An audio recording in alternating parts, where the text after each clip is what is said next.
This video is sponsored by Hit Point Press and the Fablemaker's Animated Tarot. This beautiful animated tarot deck will add some magical flair to your 5e games. Pre-order now at animatedtarot.com. And by our very own Kobold Plush Kickstarter, which is live right now. Help us unlock all 6 kobolds and more with their swappable weapons, clothes, and accessories. Pledge today at koboldplush.com. Hello and welcome to The Gallant Goblin. The best new thing that WizKids has done lately in my book is to introduce box sets of NPCs important to specific 5e adventures. Today we are looking at Waterdeep Dragon Heist box number 2, which contains several very interesting characters from the adventure. And many thanks to WizKids for sending it to us to review. We review box number 1, which featured the main villains of the campaign, in a video you can see in the eye in the corner of your screen right now. So let's go ahead and see who made the cut for box number 2. This video is going to contain some spoilers for the Dragon Heist adventure, so if you're planning to be a player in that adventure, mute me and play some music. Nimblewrights are magical constructs made to be guards or assassins. They move around like dancers and fight like swashbucklers. This is one of those versatile minis that I could see being used as a clockwork construction or an inventor innovation out of the Guns and Gears book for Pathfinder, or as an android or a robot in Starfinder. Is just a gorgeous mini. My favorite in the set. It has a CR4 stat block in the adventure.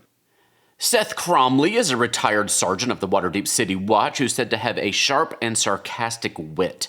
He's sometimes called out of retirement by Barnibus Blastwind, whom we'll talk about shortly, to assist with ongoing investigations. He's good at reaching out to the man on the street and can often gather information that others can't. I really like the look of this figure, and I can see someone making a really fun, relatable wizard PC with it. I can also see this being a bard, writing a song, or maybe even writing a poem. He would also be a great investigator mini for a Pathfinder game. Another great mini, he has a CR3 stat block in the adventure. And here's old Barnibus Blastwind himself, an investigator for the Watchful Order of Mages and Protectors, usually tasked with looking into magical crimes. He's prickly and secretive, only opening up to his old friend Saeth Cromley. With their red hair and matching beards, I could even see them being related. I love his little glasses on this particular figure. It's one of those little minis that just has so much personality built in.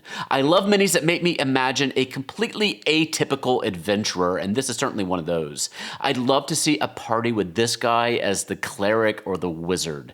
He does have a CR2 stat block with wizard spells.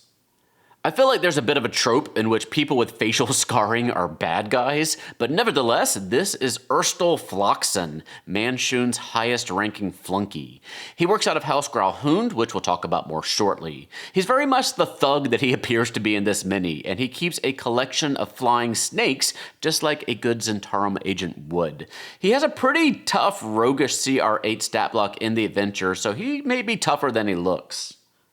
You don't see a lot of firearms in the D&D universe, but some of Jaraxxul's Bregan Darth members do walk around with Lantany's pistols, bullets, and packets of smoke powder. And Drow Gunslingers do appear in the adventure with CR4 stat blocks. And if you want to play a gunslinger in Pathfinder, which is in the Guns and Gears book, or in D&D using Matt Mercer's homebrewed class or another one, we don't have a lot of minis to support that. So yes to more gunslingers, especially since I'm running a gunslinger adventure on the channel here very soon with the Outlaws of Alkenstar. Stay tuned for that, partner. Yalah Gralhund is a very sharp, conniving Waterdevian noble with ties to the Black Network. Her ultimate goal is to become one of the Masked Lords of Waterdeep, and to do that, she is trying to gather as much intel as possible on the current lords, because nothing gets you power faster than blackmail and extortion. She's not really aware that the strings are really being pulled by Manshoon, though. Yalah has a CR1/8 stat block in the adventure. And this is her adoring husband, Orond Gralhund. He's not really the brains of the operation, but he keeps up appearances as the family makes its trade in arms and mercenaries, which makes sense with their Black Network connections. But those connections weren't really made until relatively recently, when his wife was passed over for a Masked Lord position, and the two decided that they needed a more aggressive approach to secure their house's future. Their current ties to the Zentarum are an open secret among the Waterdevian nobility, but Manshoon's role behind the scenes isn't known to anyone really except his agent Urstul Floxin. Orond also uses the CR1/8 stat block. This is a nice set of minis, but it's certainly more niche than set number 1 was. Waterdeep Dragon Heist was unique in letting the GM choose which of 4 villains to use as the primary antagonist, and this set really supports the Manshun branch of the adventure, which takes place in winter. Barnibus and Saeth don't have a big role in the campaign, but as the representatives of the City Watch, they can certainly recur throughout the adventure, so having minis for them can be a nice treat. If you're not playing Dragon Heist, you might like this set for some good Noble minis, the rare Gunslinger mini, or the fun Blastwind, Saeth, and Nimblewright figures. Now, I want to play a Pathfinder adventure with that Nimblewright as my swashbuckling innovation. There are certainly enough NPCs in the adventure to support a Dragon Heist set 3, so we'll see if that's in the cards one day.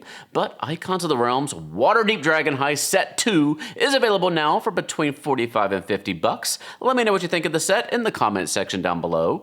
Now let me tell you about something new from Hit Point Press. The Fablemaker's animated tarot deck brings the magic of tarot to your 5e games. Combine the new deck with the Fablemaker's tarot guidebook to enhance your games in many surprising ways. The guidebook will teach you all about using tarot in your real life, but also how to use these gorgeous cards to inspire your RPG creativity. From creating NPC backstories on the fly to enhancing your PC's motivations and history and more. The deck comes with 78 fully animated cards with 8 frames of lenticular looping animation each, and the illustrated guidebook is 280 pages long to help you get the most out of your new deck, whether you're using it for personal readings or to spark your creativity in your RPGs or both. Pre-order the Tarot Guidebook, deck, or box set today and get a free PDF of the Fablemaker's Tarot deck and guidebook with your order. Shape your story at animatedtarot.com.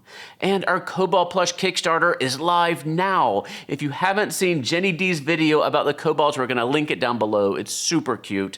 This is your opportunity to pick up some kobold plushies for the best price you're going to see. And the Kickstarter is hopefully going to continue to fund the work we do here and the production of more plushies and fun stuffs in the future. Each plushie features swappable clothing, items, and accessories. You can let us know in the comments section of the Kickstarter what type of new accessories you'd like to see. Do you want potion bottles, musical instruments, torches, unique weapons, new masks or capes or armor pieces? And what classes would you like to see plushies of down the road?